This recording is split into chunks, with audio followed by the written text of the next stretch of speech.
Donald Trump joins us now on the phone. Mr. Trump, good morning. Good morning. Let me just start off where Peter just ended up. I'm sure you've heard Marco Rubio's latest shot at you. It follows shots you've taken at him. I would say it's fair to say both childish, who has big hands, who has small hands, who has big ears, who has small ears, who sweats, who's a loser, who chokes. Can you blame people sitting across the country and around the world for saying, wait a minute, these guys are running for the most important and powerful job in the world? Well, I never started this, Matt. I'm way ahead in the polls. Well, I'm not sure people would agree with that. Sure, but I'm way ahead in the polls. And Rubio came out and started doing, because he's desperate. He's 20 points behind in Florida. He's a no-show in Florida. The people of Florida, they wouldn't elect him dog catcher. And frankly, he got desperate.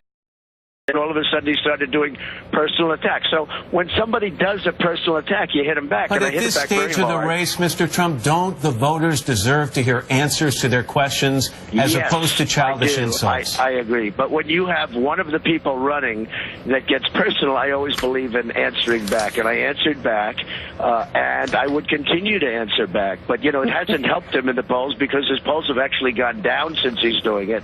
But he did it because he's desperate. He's losing Florida. He's losing all over the place. I don't really blame him for doing it because his other approach was not working, so I don't blame him. Yep. But it is politics, Matt. I mean, it's something that happens. I mean, he was desperate. He's down in the polls. He's a nervous wreck. I watch him. I watched how he's I watched his meltdown against Chris Christie. And the guy, he wanted to go a different approach. Okay, I think we've cleared that up. Let's talk about another issue that has bubbled up, and this is your comments on a CNN program where you were asked about David Duke, former Grand Wizard of the KKK. You said 3 times in this interview, I don't know who David Duke is, and you refused to disavow or distance yourself from him. Now, a lot of people are scratching their heads over that because, number one, you disavowed David Duke 2 days prior. Why are you pretending that you are acting as though you don't know who this person is? Why not disavow David Duke, disavow the KKK? What's going on? Well, first of all, he talked about David Group and other groups. He talked about other groups. But you said 3 times, I don't know who David Duke is. No. Well, I know who he is, but I never met David Duke. So when you talk about it, I never met David Duke. But in 2000, you refused to run on the Reform Party platform because David Duke was a member of it. Duke a day before at a major press conference, and I'm saying to myself, how many times do I have to continue to disavow people? And the question was asked about David Duke,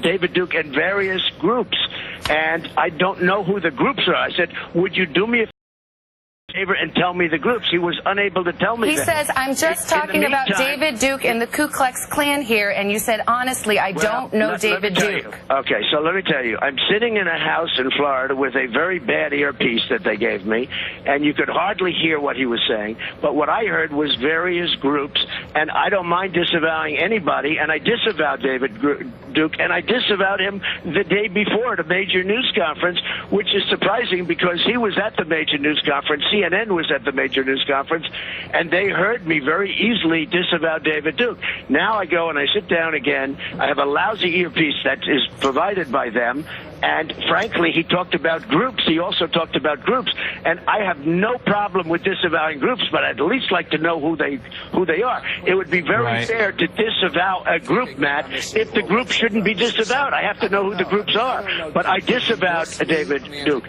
Now, if you look on Facebook, right after that, I also disavowed David Duke. When we looked at it and looked at the question, I disavowed David Duke. So I've disavowed David Duke all weekend long on Facebook, on Twitter, and obviously it's never enough. Real quickly, there was a big piece in the New York Times yesterday, Mr. Trump, about the Republican establishment's efforts over the past couple of months to derail your campaign. Governors got together and met and talked about writing a letter to the American people disavowing your brand and your candidacy.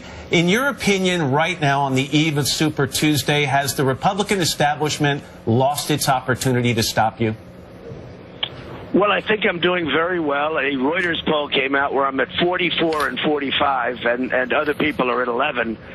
So that's a pretty big lead, to put it mildly. That's a national poll. So I'm doing very, very well. I'm doing well in all of the states. I'd love to win Texas. That's the only one where I'm a little bit down to a sitting senator who's done a terrible job, hasn't done a damn thing for the people of Texas. So I think I have a chance of winning Texas.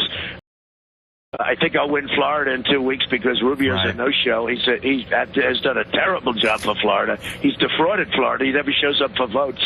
So I think I'm going to win Florida. You said yesterday you feel like I'm doing very well. You said yesterday you feel like, in a sense, that if the Republican establishment gets together and has some organized way to try to defeat you, that they're violating their pledge to you. And if that's the case, what's your next step? What would you do about that?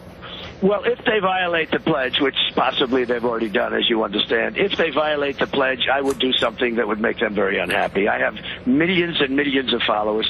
We had the endorsement yesterday of Jeff Sessions, Senator Jeff Sessions, one of the most respected people in the Senate, and we attended an event that was so incredible in Alabama with 35,000 people. I don't know if you covered it. Everybody covered it, but I don't know if you talk about the number of people. We have 35,000 people in a big football stadium. Right. He said he has never seen anything like that, and he's been in politics for 30 years. He has never seen an event like that with that people and that kind of love. We have tremendous support, and I think, frankly, the Republican Party should get behind me because we're opening up the Republican Party. When I won in South Carolina, we got far more votes than the Democrats got. Right. You know, if you look at our votes versus the Democrats, we got far more votes, and we get far more votes than we got 4 years ago. We're opening up the party. Democrats are coming in. I call them the Reagan Democrats. Let's choose that as... Independents are coming in. It's a far bigger party. I've done a very great service for the Republican Party. Let's choose that as a good place to stop, Mr. Trump. Hopefully we'll get to talk to you after Super Tuesday. Thanks for your time this morning. Thank you. Thank you. Thank you very much.